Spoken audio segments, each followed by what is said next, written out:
बोल बांके बिहारी लाल की जय। कल आपने परम पवित्र अहिल्या जी का उद्धार श्रवण किया था।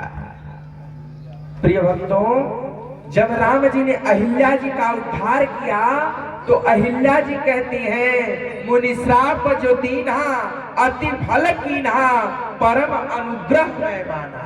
देखो हरि लोचन हरि भव मोचन, यही लाभ शंकर जाना।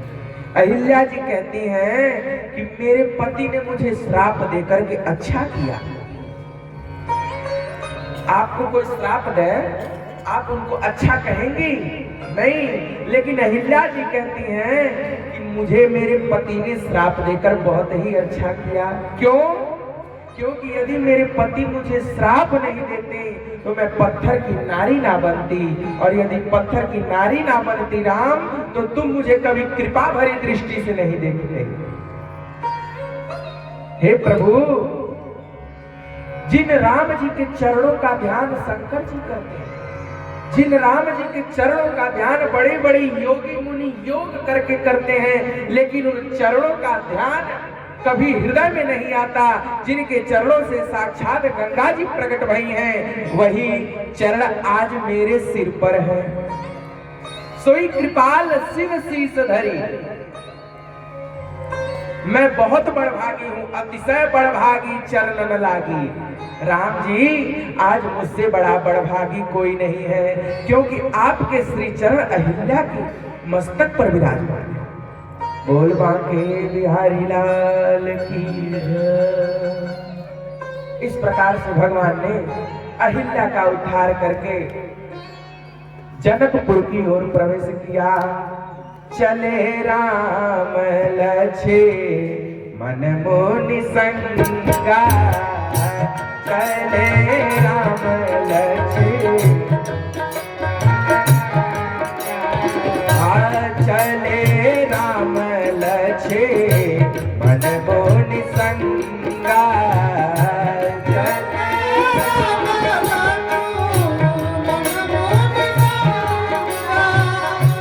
गए जहाँ जग पावन गंगा,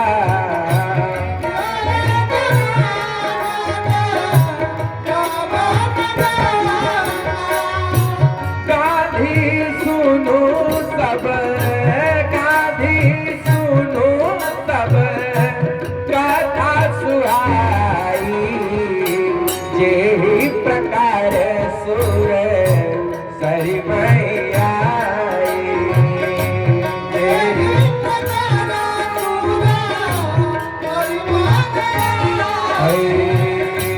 श्री राम जय राम जय जय राम, श्री राम जय राम, श्री राम जय राम जय जय। बोल बांके बिहारी लाल की। इसलिए चले राम लक्ष्मण मुनि संगा, और गए जहाँ जग पावनी गंगा। बक्सर से विश्वामित्र जी, राम जी, लक्ष्मण जी जनकपुर की ओर प्रस्थान कर रहे हैं, और जब आप बक्सर से जनकपुर की ओर जाएंगे तो बीच में गंगा जी पड़ते हैं। गंगा जी का किनारा जब आया तो विश्वामित्र जी ने राम लक्ष्मण जी को स्नान करवाया, और स्नान करा के गंगा जी के किनारे बैठा करके राम जी पूछते हैं, प्रभु ये गंगा जी पृथ्वी पर कैसे आए? गंगा जी पृथ्वी पर कैसे आए? गाधे सोनो सब कथा सुनाई, और जेहि प्रकार सुर सरी मही आई। आपको पता है गंगा जी की कथा? आपको नहीं पता है, हम बता दिए देते हैं। विश्वामित्र जी कहते हैं, राम तुम्हारे ही वंश में सगर नाम के राजा हुए हैं।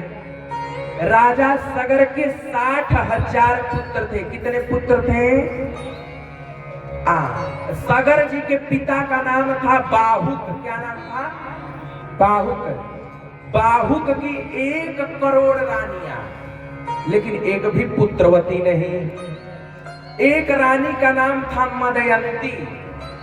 मदयंती के गर्भ में जब राजा सगर पल रहे थे तो बाकी सब सौत डाह करने लगी, अगर इसका बालक हो गया तो राजा हमको नहीं मानेंगे, सो जहर दे दिया। और जब जहर दे दिया तो जहर के साथ राजा प्रकट हुए। 100 माने 7 अगर माने जहर, 100 माने 7 गौ माने जहर, जो जहर के साथ प्रकट हो उसी का नाम सगर है। बोल बांके बिहारी लाल।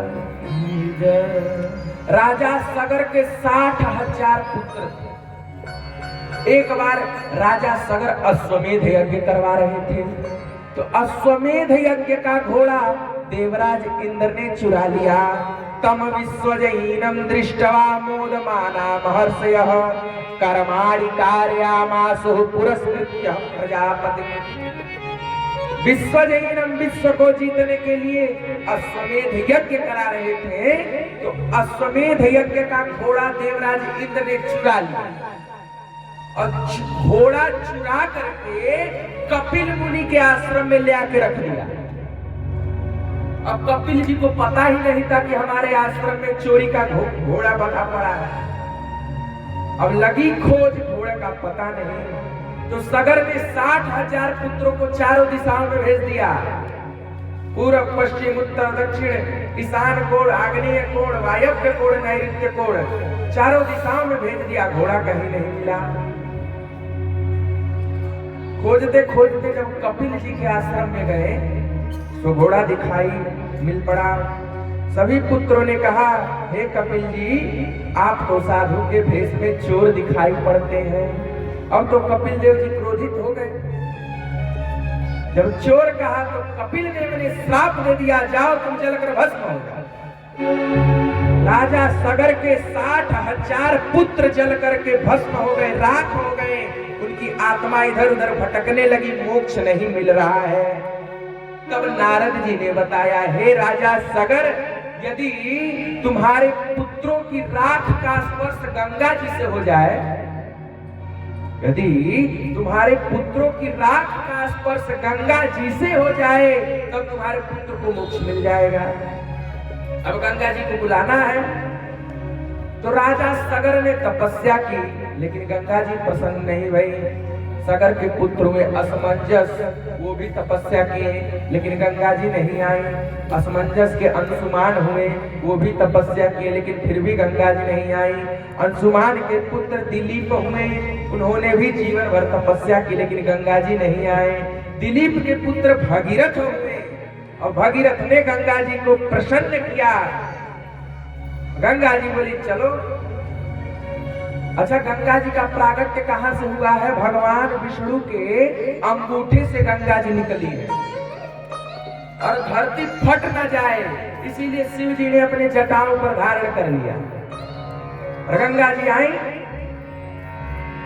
और गंगा जी हिमालय से निकलते निकलते हरिद्वार को आई। सप्त धाराओं गंगा में बट गई।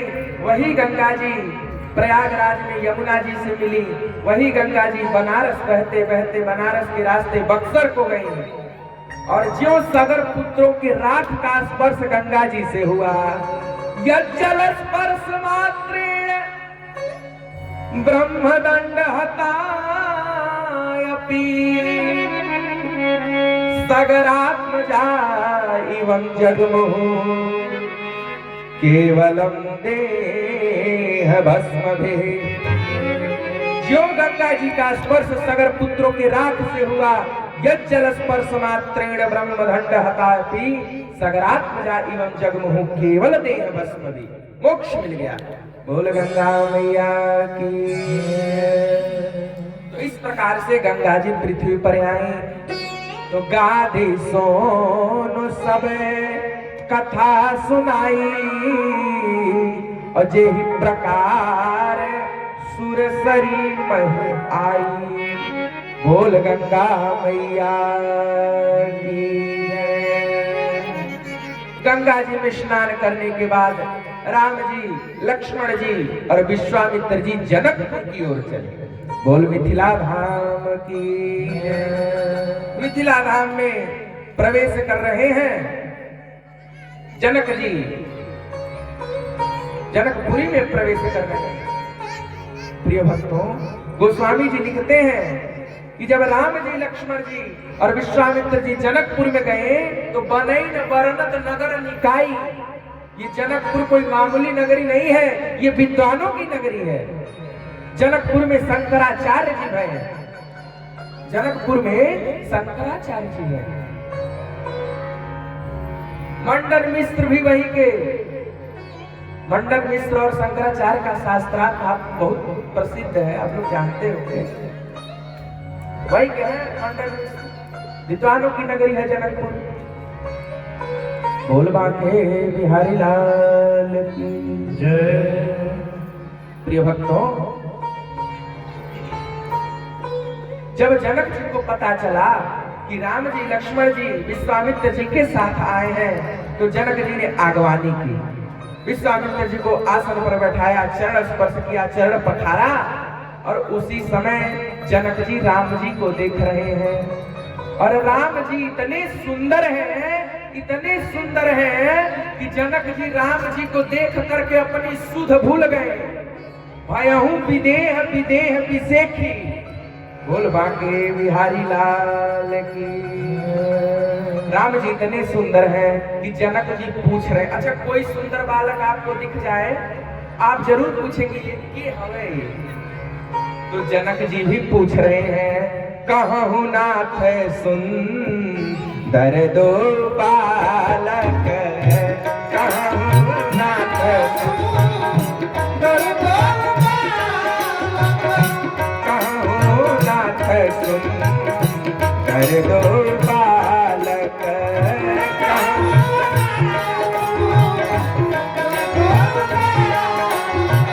मोदी कुल तिलक कुल पालक,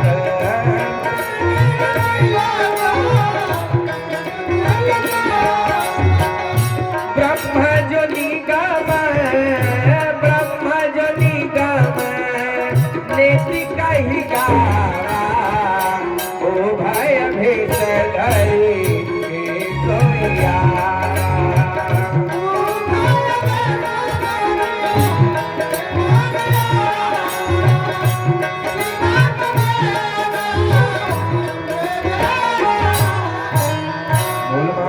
बिहारी लाल की। जनक जी विश्वामित्र जी से पूछ रहे हैं, कहाँ हूँ नाथ सुंदर दो बालक,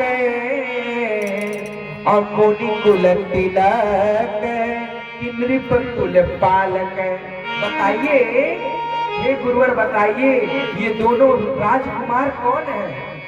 क्या ये नृप कुल के हैं या मुनि कुल के हैं? जनक जी कहते हैं, इनको देखकर सहज विराग रूप मन मोरा, थकित होत जीवी चंद चकोरा। जिस प्रकार चकोर पक्षी चंद्रमा को देखता रहे कभी थकता नहीं, उसी प्रकार मेरा जी करता है कि राम जी के मुख को निहारता रहा। बताइए ये कौन है? विश्वामित्र जी सब पोल खोलने जा रहे थे। ए सब लगही ए प्रिय सबही, जहाँ लगी प्राणी, ए प्रिय सबही, जहाँ लगी, ए प्रिय सबही, जहाँ लगी प्राणी।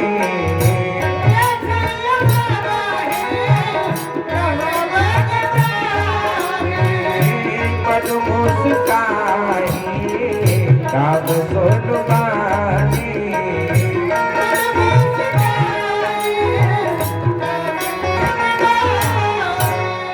बोल बांके बिहारी लाल की जय।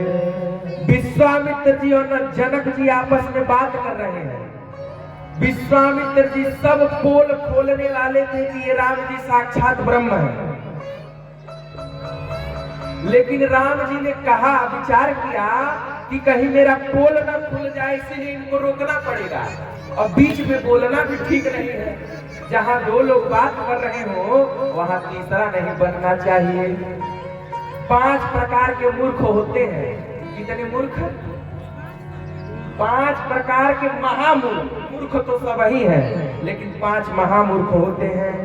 कालिदास जी अपनी पुस्तक में लिख रहे हैं। एक बार कालिदास जी राजा भोज की सभा में गए।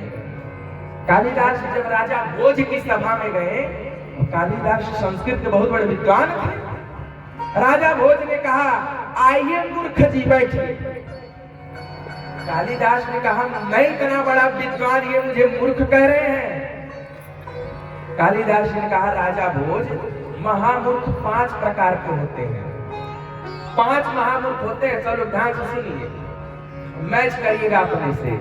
गतम न सोचामि कृतम न मन्ये, हसम न जल्पे खादम न गच्छामि, द्वाभ्याम न तृतीयो भवेत राजन, पंचधा विभजन वित महामूर्खम च मोदते। 5 महामूर्ख होते हैं। गतम न सोचामि, पहला महामूर्ख कौन है? जो बीती हुई बातों को सोचता है। बीती हुई बातों को जो सोचे वो महामूर्ख। और दूसरा कृतम न मन्ये, कोई काम करके कहे मैंने किया है, मैंने किया है, तो महामूर्ख है, दूसरा नंबर का। हसम न जल पे, जो बात बात पे हंसता है, ही।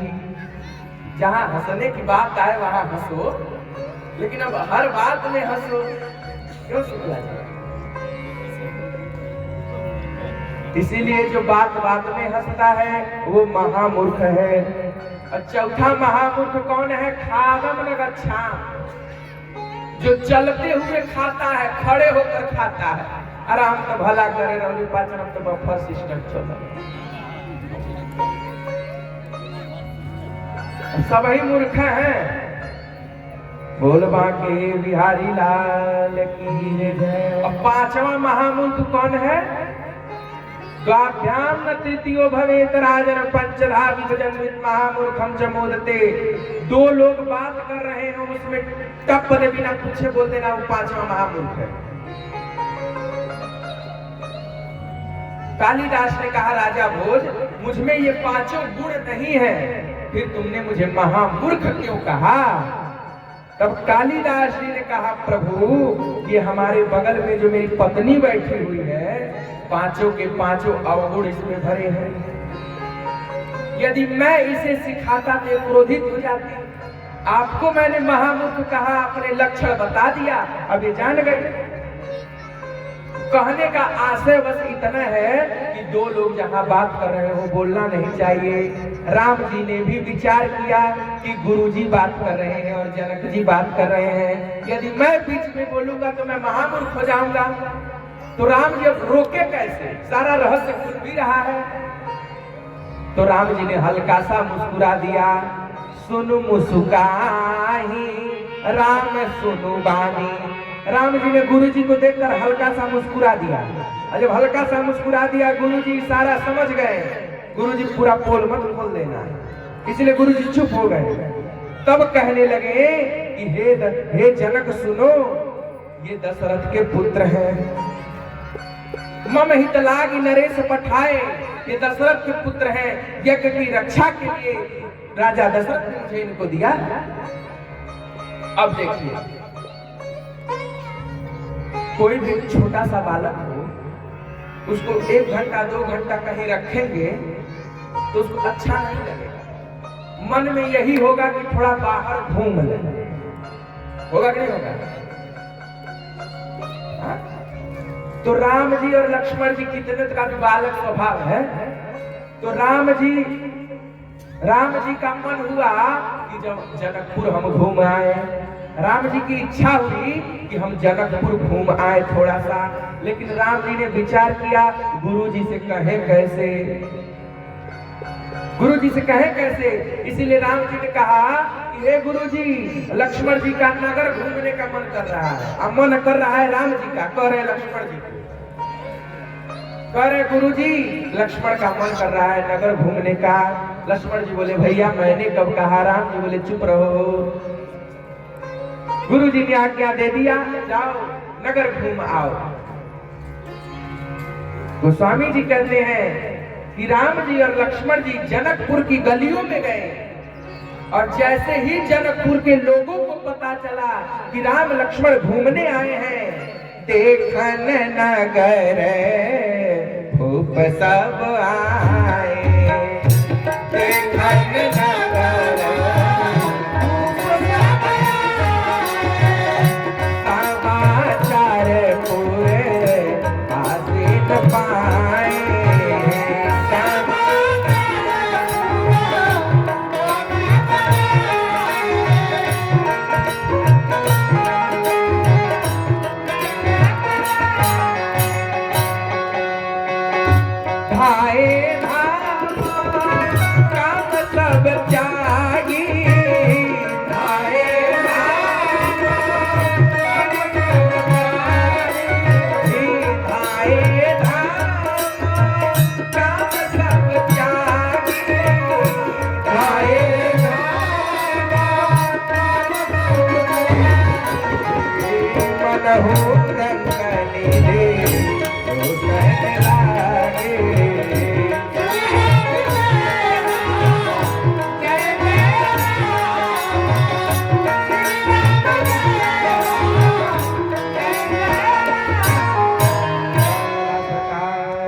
लक्ष्मण जी जनकपुर की गलियों में घूमने गए। जनकपुर के लोगों को पता चल गया कि घूमने आ रहे हैं राम लक्ष्मण, इसीलिए देखन नगर भूप सुत आए, समाचार पुरवासी ने पाए। धाए धाम काम सब त्यागी, और मनहु रंग निधि लूटन लागी। जैसे किसी गरीब को पता चल जाए, किसी गरीब को पता चल जाए कि वहां सोना बरस रहा है, और पता चलने के बाद वो जितनी तेज भागेगा, वैसे ही जब जनकपुर के लोगों को पता चला राम जी आए हैं, उतनी तेजी से वो लोग भाग रहे हैं। मनहु रंग निधि लूटन लागे। दुहन्त्यो अभियो काश्चिद दोहं हित्वा समुत्सुका, पयोधिसृत्य संज्ञाम मनोदास्या परा। प्रिय भक्तों, जनकपुर में एक महिला गाय दूह रही थी। क्या कर रही थी? गाय दूह रही थी। दुहन्त्यो अभियो काश्चिद। जब उसको पता चला कि राम जी आए हैं, गाय दूहना भूल गई, और गाय का दूहना भूल करके दौड़ पड़ी राम जी को देखने। पयोधिसृत्य संज्ञा व मनोदास्या परा है। एक सखी अपने नेत्र में काजल लगा रही थी। एक आंख में काजल लगाया था, दूसरे में नहीं लगाया था। एक आंख में काजल लगाया, तब तक पता चला राम आए हैं। एक ही आंख में काजल लगाए, दौड़ पड़ी राम जी को देखने। एक सखी अपने रसोई घर में रोटी बना रही थी। तवे पे रोटी रखी थी, लेकिन जब पता चला राम आए हैं, रोटी पकाना भूल गई। तवे पे रोटी जलने लगा, दौड़ पड़ी राम को देखने। और एक सखी की तो ऐसी दशा हुई कि जब दौड़ी राम जी को देखने, तो उसको पति ने पकड़ लिया। बोली तुमको नहीं जाना है, कमरे में बंद कर दिया। अब उसकी गति की ऐसी दशा हुई कि उसी कमरे में उसका शरीर छूट गया और प्राण निकल पड़े राम जी के दर्शन करने के लिए। बोल बांके बिहारी लाल की जय। इसीलिए माना हो रंग निधि लूटन लाल। सब लोग राम जी को देख रहे हैं। अरे इतना सुंदर, इतना सुंदर। अब तो सखियों में बवाल मच गया। सब लोग पूछ रहे हैं, अरे सखी इनको जानती हो? अब गांव में कोई अजनबी आ जाए तो पूरे टोला में खरमंडल मच जाए। एक के आए उनका घर हो। देखिए, सभी लोग आराम से स्थान पर बैठ जाइए, ज्यादा हल्का मत करिए, प्रेम से कथा सुनिए, आराम से आइए, अपने स्थान पर बैठिए। बोल बांके बिहारी लाल की जय। कई लोग देखी देखा में कथा सुनने आते हैं। देखी देखा बुझाता, अरे बुझाता चल जाता नहीं का भूला। देखी देखा में काम नहीं करना चाहिए, देखी देखा में काम बिगड़ जाता है। कैसे पता है? एक चेला के घर उसके गुरुजी आ गए। एक चेला के घर गुरुजी आ गए। आषाढ़ का महीना था, बड़ी गर्मी हो रही थी। और गुरुजी आए हैं, जैसे चेला देखा गुरुजी आए हैं, अरे गुरुजी आए हैं, तुरंत हैंड पैप चलाया, 2 बाल्टी पानी भर के गुरुजी को नहवा दिया ठंडा पानी से। अरे गुरुजी गर्मी में एकदम ठंडा हो गए, शीतल। बोले गुरुजी चल ही रहा, एसी वाला कमरा में बैठा दिया। अब तो गुरुजी और प्रसन्न, एसी वाला कमरा में बैठा दिया, ठंडा पानी से नहला दिया। अब उसके बाद से रात में दही चूड़ा खिला दिया। बोला गुरुजी एमे सुतब कहीं लैटिया भाग जाए, गर्मी होई, चल सिवाने में रात बिछौना लगा देते, खूब बढ़िया बेयारी होई। अब जब गुरुजी प्रसन्न, सुबह जब गुरुजी जाने लगे तो चेला को बहुत आशीर्वाद दिया, अरे चेला खूब कमा, खूब आगे बढ़। और गुरुजी का आशीर्वाद चेला को लग गया, गुरुजी का आशीर्वाद चेला को लग गया, लगा तरक्की करने। और जब तरक्की करने लगा तो पड़ोसी वालों में खरमंडल मच गया, दादा काहे इतना आगे बढ़ रहा, बात ही का है आगे। तो उसने बताया कि देखो हमारे गुरुजी आए थे और हमने ऐसा ऐसा किया है, और तुम भी गुरुजी के साथ ऐसा ऐसा करोगे तो गुरुजी प्रसन्न हो जाएंगे। अब बगल वाला भी सोचने लगा हमारे गुरुजी आए, हम वैसा करो। तो उसके भी गुरुजी आए, तो उनका गुरुजी तो माला आषाढ़ में आयल है, इनकर गुरुजी माघ में आयल रजाई ओढ़ के। जैसे गुरुजी को देखा, रे गुरुजी रजाई हटाई, अरे चेला बड़ी जड़वत नहीं रे हटा पड़ी, जबरदस्ती रजाई उठा के फेंक दिया। गया 4 बाल्टी पानी भरा और गुरुजी को नहला दिया ठंडा पानी से। एसी वाला कमरा में और सुता दिया, सिवाने में बिछौना लगा के सुता दिया, ऊपर से तो ही चूड़ा खिला दिया। और गुरुजी चढ़ा गए। सुबह बोला गुरुजी, गुरुजी, अब गुरुजी रहे तब ना बोला, गुरुजी तो चलो बसे। बोल बांके बिहारी लाल की जय। कहने का आशय सिर्फ इतना है कि देखी देखा में काम बिगड़ जाता है, इसीलिए प्रेम से कथा सुनिए। कोई आए चाहे न आए उससे मतलब नहीं है। यदि कथा के प्रति आपका रति भाव है, प्रेम है, तो आप अकेले आइए कथा सुनिए।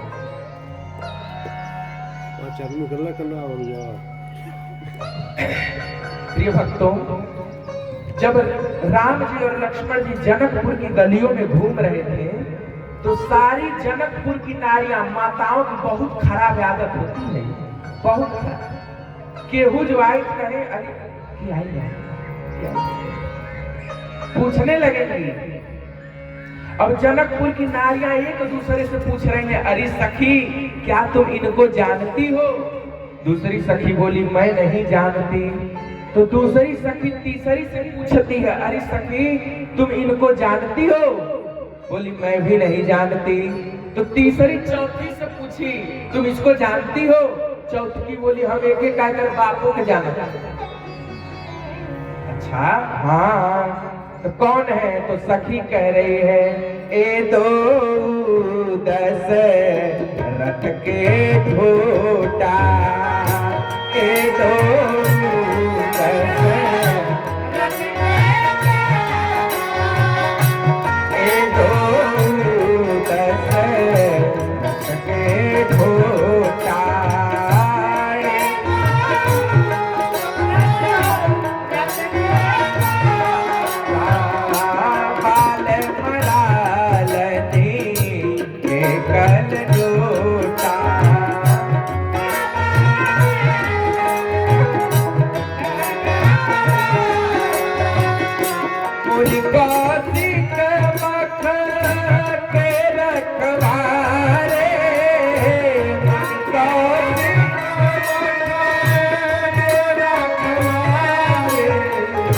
जिन्हें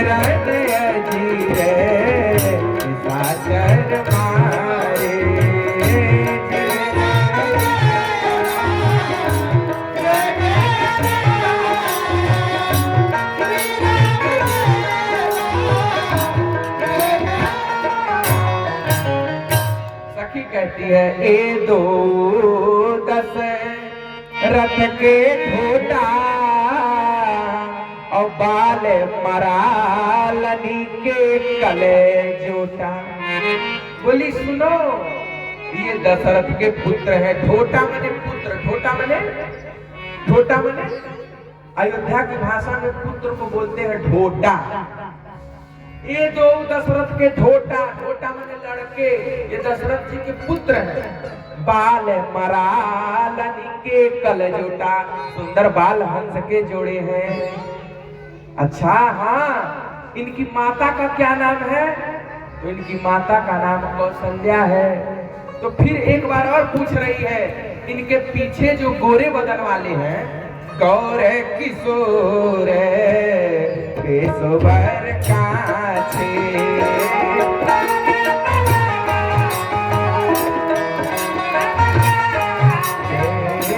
गौर किशोर पेशोवर काछे।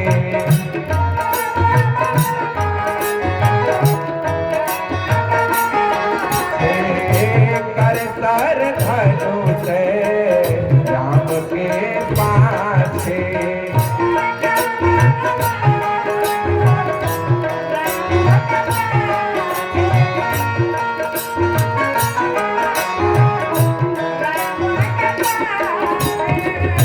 लक्ष्मण नाम राम लगी है भ्राता, लक्ष्मण नाम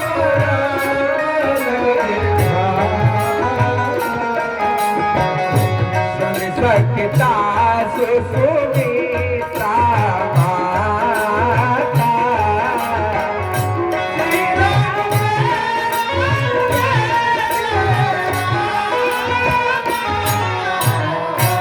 बांके बिहारी लाल की जय।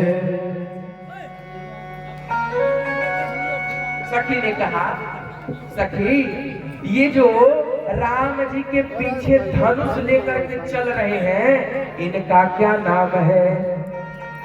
गौर किशोर बेस बर काछे, कर सर चाप राम के पाछे, इनका क्या नाम है? तो कह रही है, बोले लक्ष्मण नाम। कितना सुंदर चौपाई है, एक ही चौपाई में पूरा संबंध बता दिया। एक ही चौपाई में बोले लक्ष्मण नाम राम लगी है भराता, और सुन सखिता सो सुमित्रा माता। ये राम जी के छोटे भाई हैं, राम जी इनके भैया लगेंगे, और इनकी माता का नाम सुमित्रा है। बोल बांके बिहारी लाल की जय। इस प्रकार से राम जी जनकपुर की गलियों में जा रहे हैं। जनकपुर की गलियों में जा रहे हैं। जनकपुर के लोग चाहते हैं कि राम जी हमको एक बार निहार दें तो मेरा जीवन धन्य हो जाए, लेकिन राम जी के नयन गंभीर है। राम जी जहां देखते हैं उधर देखते ही रह जाते हैं। जनकपुर की नारियां चाहती है कि एक बार राम जी हमको देख ले तो मेरा जीवन धन्य हो जाए, लेकिन राम जी देखते नहीं। जनकपुर की नारियां अटारियों पर से बात कर रही है, अरे सखी अयोध्या मत जाना कभी। सुनिए, जनकपुर की नारियां कह रही हैं कि सखी कभी अयोध्या मत जाना। तो दूसरी सखी बोली अयोध्या काहे नहीं जाए? तो बोली सुनो, अयोध्या जो चली गई तो कोई खीर दे तो मत खाना। क्यों? बोले हमने सुना है अयोध्या में बाप की जरूरत ही नहीं पड़ती, खीर खाओ बच्चे पैदा होते हैं। अब लक्ष्मण जी का थोड़ा सा बीपी बढ़ा। लक्ष्मण जी बोले मार पत्थर की कहते हैं, चुप रहो चुप रहो।